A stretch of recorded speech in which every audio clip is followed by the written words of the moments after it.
Don't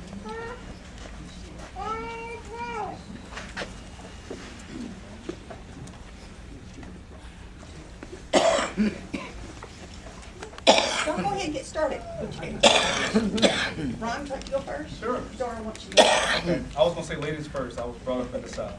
Well, good evening, everyone. My name is Ron Reynolds, and I'm proud to stand here before you this evening to announce that I'm a candidate for House District 27. I'm proud to have my wife, Janita, here, and also my dad here this evening. And one of the things I want you to know is that I have so much passion for public service. I'm a lawyer by trade. I grew up in Fort Bend County.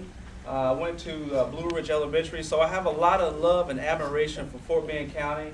After coming out of high school, I went to Texas Southern University, and that's when I got my first blush at wanting to be a public servant. I was an intern for Senator Rodney Ellis my senior year in college, and I got a chance to spend a semester in Austin, Texas, and that opened my eyes to what public servants do. I knew I wanted to go to law school when I finished college, but I didn't know at the time that I wanted to be a public servant. And one of the things that was instilled in me at an early age is that to whom much is given, much is required. And I've been blessed as a lawyer to have a good living, but my passion has always been to help the community. And over the past 5 years, I've served as president of the NAACP in Fort Bend County. As Susan mentioned earlier, I'm also the co-vice president of the Fort Bend Democrats. I've served in a number of roles, but it's always been about service for me. Service is so important. I think being a public official, you get a chance to help people, and that's one of the things that I enjoy doing so much. I believe that a public servant is there to serve the public. You should never put the interests of yourself before the people that you represent. Essentially what we do is speak out for you. One of my favorite scriptures comes from Proverbs 31:8-9. And I try to fashion my life by this. And it says, speak out for the one who cannot speak, for the rights of those who are doomed. Speak out, judge fairly, and defend the rights of oppressed and needy people. Over my years of practicing law and my years as a public servant, by serving as president of the NAACP, I've helped hundreds of people with civil rights issues. As a personal injury trial lawyer, I've helped a small person go against a big insurance company, and I've been proud to win a number of cases. My history and my past has prepared me for this moment. And when I was a young lawyer, I was recommended to be president of the Houston Lawyers Association, which Harrison Gregg and some other people are members of. And I was the youngest person to ever serve as president of the Houston Lawyers Association.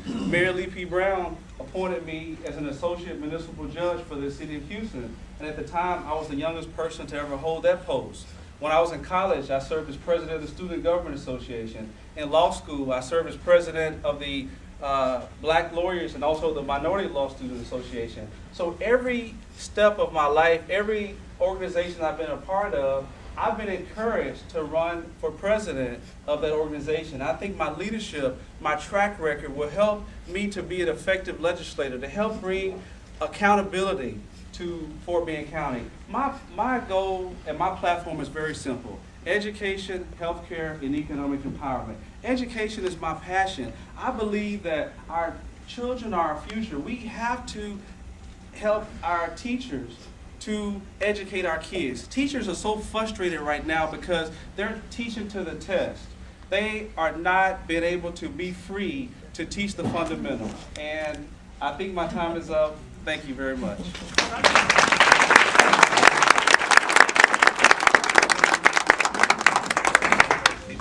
I need something to put my hands on. Anyway, my name is Dora Olivo, and I represent District 27. That's part of Fort Bend County. I've been in office since '97. I'm really proud of that because one of the things that happens is when you're in there, you learn a lot. And one of the reasons I love this job is I feel like I'm in a university. I have a bachelor's and master's in a law degree. My father was a troquero. That means he would take people to West Texas to pick cotton. And I was one of those cotton pickers out there, and proud of it because I learned a strong work ethic from that. I went to law school when I was 35. Had a 2-year-old, a 7-year-old, and a very good husband. We've been married 40 years. And because of him, and in fact, last session, I wasn't really gonna run, but I said, you know, I really need to run again, and thank God I won. Couldn't have done it without the support of the people.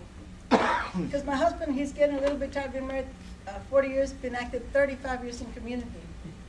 I know the Lord touched me, my life, 74. Because I didn't really know anything about government back then. I never really got involved. But then I was in Fort Bend County. I just moved to Fort Bend County, and I saw a lot of injustices. I saw black and brown people being denied the right to vote in Fort Bend County. And then I started learning the history, so I got really involved, and I've never stopped ever since.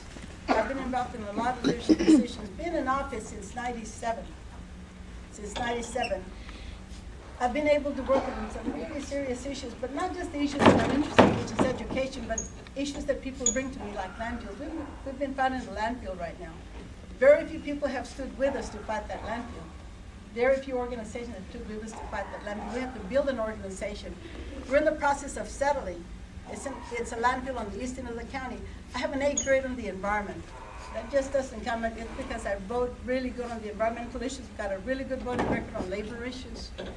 And one of the things, and when you talk about education, I've been, this last year, or this session, we were able to get the legislation I've been pushing for all this year since 2001 on the tox testing. 3rd graders will not have to have a high-stakes test anymore. And House Bill 3 includes the language that I've been fighting for, trying to put in there all these years. They didn't do it for the 5th and 8th graders. There's a lot of other issues I'm working on, but you know, I'm an attorney. I've taught school for 10 years. I've got all this experience of 35 years that I'm willing to offer to serve the community. And I have a record very few people can beat, because I just work hard. People call me, we do a lot of constituent work. In all kinds of cases, people that can get medical attention, people that are having trouble in prison, business people that can get their businesses open because of the regulations. I get in there, I cut through the chase, and do what I need to do. I work for the people. I've been doing it for many years, and I'm going to continue serving the people. I'm going to continue using that experience that I've learned all these years to serve the people. I work for the people, and it's not the other way around. Thank you.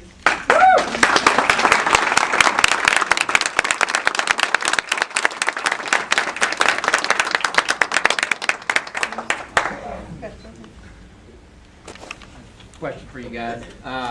The legislature is facing a shortage of, I read the other day, $10 billion to $15 billion going in. I think there's a committee right now that's studying how to make more money out of sales taxes. In other words, getting rid of some of the exemptions. They're talking about groceries. They're talking about bottled water even.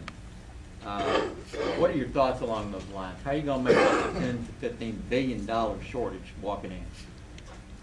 It's not going to be easy, first of all. And it's 17 billion. That's the last figure I heard, 17 billion. And there's a lot of exemptions, agricultural exemptions. There's exemptions on newspapers, all those exemptions. And I think we have to look at everything. We have to look at everything to make sure that we make the right decisions. Because see, Fort Bend County, some people forget that there's a lot of poverty in Fort Bend County. So when I make decisions, I'm going to think of all the people, not just the people up here. You've got to make those balanced decisions. And I think because I have the kind of training I have, the upbringing that I had, being that cotton picker, I'm not going to forget that part of me. I understand people that don't have, I understand people that can't buy medical insurance because they don't make enough money. So we've got to make sure that we make those cuts. And it's not going to be easy. But I've been in there all these years. We've been making some really heavy decisions. And you know, we don't win it. I'm a Democrat, and I'm proud of it. We don't win everything we go after, but we have made some good changes in there because we have worked really hard as the Democratic Party in Austin. Even though our numbers have not been the same as the other party, we have done a lot to help the people in the state of Texas. Well, one of the things that I would do is be open to new innovative ideas to bring in revenue in Texas. And one of the things that's been proposed over a number of years, and it's been debated both pro and con, is to bring in casinos to Texas. A lot of money and revenues are generated from Louisiana, from Texas people going, you know, right across the street to the casinos. And it's been said that Texas could stand to gain, you know,